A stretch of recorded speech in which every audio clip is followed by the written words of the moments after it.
Welcome to our AccountingED updates. My name's Dr. Bob Minniti, and today I want to talk just briefly on tax fraud. As we're getting into the tax season, that's always something that we want to take a look at. And the temptation to commit tax fraud can be very easy because a lot of times it's something we figure we're not going to get looked at.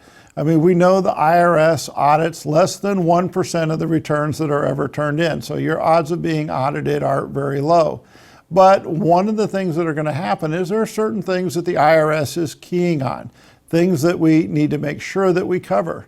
And the first thing we want to make sure we do is that we report all of our income. So if you got a 1099 or some other W-2 or other informational return reporting your income, make sure you include that on your tax return. Not recording income on the tax return is one of the big triggers for an IRS audit. They're going to want to know why that information wasn't included.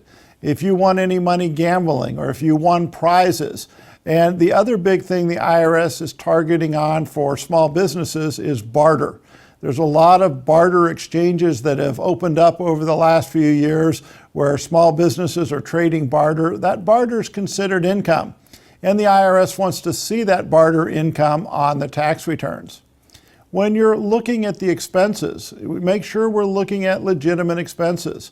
Don't try to claim, a lapso-apso as a guard dog. It's not going to work. The IRS is going to say that's really not a guard dog. It's not going to scare anybody away. And yet we've seen people try to do that. We want to make sure that what do we have? We have documentation for all of our expenses. What's the legitimate business need for the expense? Or if we're taking an expense on our Schedule A deductions, what's the legitimate need for that deduction? Make sure you have receipts for everything. Very hard to deduct if you don't have receipts. Key areas that the IRS is looking at. They're going to be looking this year specifically hard at the home mortgage interest deduction because people have been taking advantage of that and trying to claim interest deductions for home equity loans that were used to refinance credit card debt. That interest is not deductible even though it's a home equity credit loan. People who are taking home equity loans for houses they're not living in as their primary residence. So these are things that we want to take a look at. We've got people who take mortgage interest deductions on their as a primary residence and duplicate that mortgage interest deductions as a rental property. Well, you only get it once. It can't be both.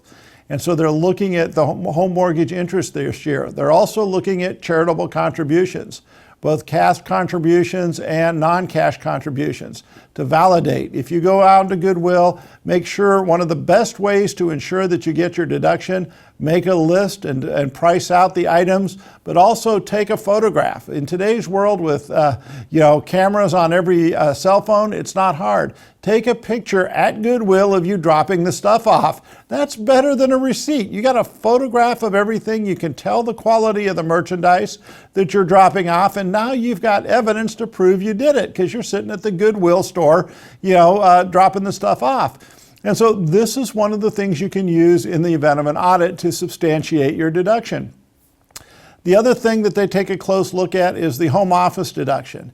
If you're going to take a home office deduction, make sure that you have a portion of your home, a room in your home solely devoted to being a home office. You have a desk in it, you have all the accoutrements of an office. A laptop computer on a card table in front of the TV set is not a home office. And that is one that the IRS will look at. So watch your deductions, watch your income, but also make sure you take a look at your credits. This year, the IRS is taking a particularly hard look at anyone claiming an earned income tax credit or an American Opportunity Tax Credit because a lot of those tax credits have been used in committing tax return identity fraud.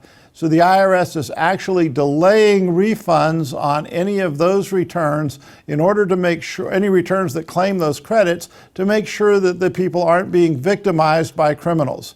So just a little heads up as we start into tax season on a couple of things to watch for on tax fraud. Have a good day. See you next time.